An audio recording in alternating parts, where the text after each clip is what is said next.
The following BLTV program is brought to you by O'Flaherty Law. Please enjoy. Welcome to Learn About Law.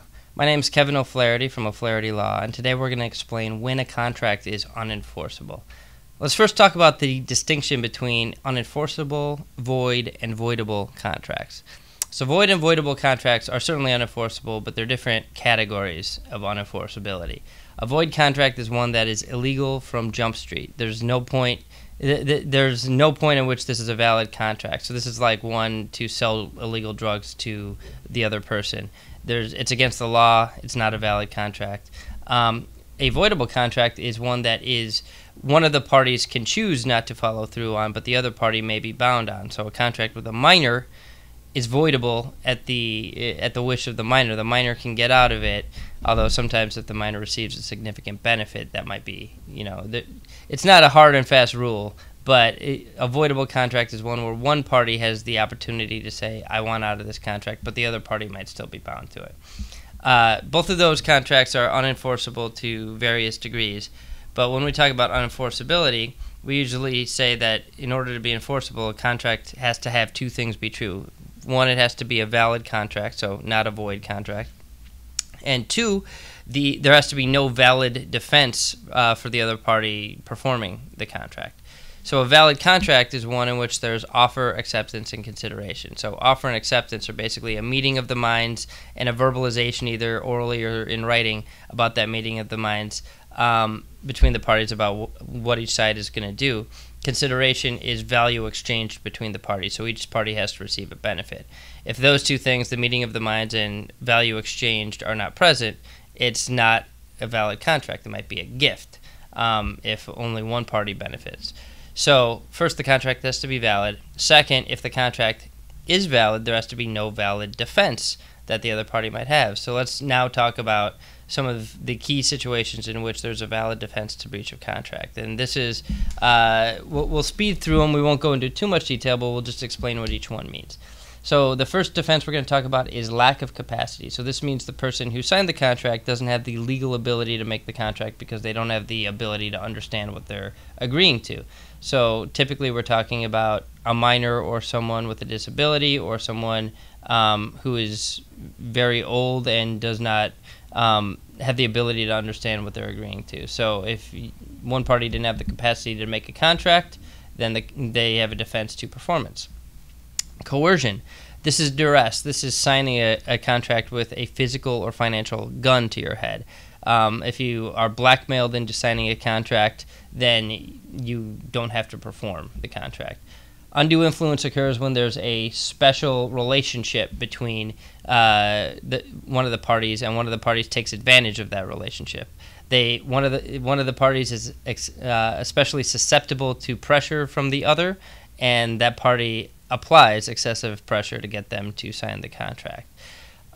Misrepresentation and non-disclosure are basically fraud. So one party lies about something going to the heart of the contract, or knows that they should disclose something and conceals it, or basically intentionally omits a fact that is important to the contract.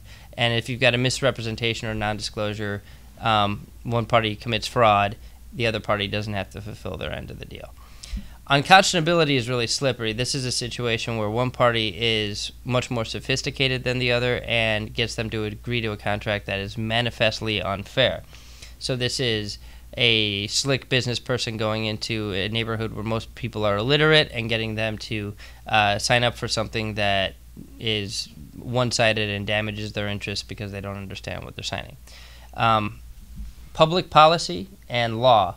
So if the contract's against the law, it's a void contract from the get-go.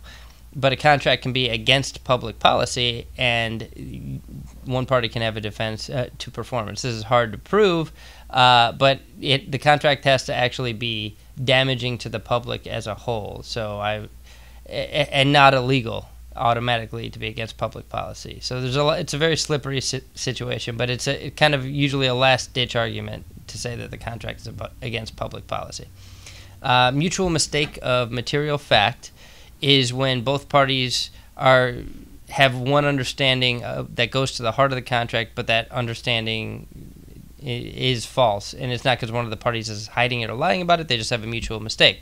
So the classic example is, I agree to buy the Maltese Falcon off of you for $1 million, and we both think that it's the Maltese Falcon when we contract, but after we sign the contract, it's later discovered that it's just a fake. Well, that's a mutual mistake that goes to the heart of the contract, so I'm not going to still be required to pay you the $1 million. Finally, we'll talk about impossibility.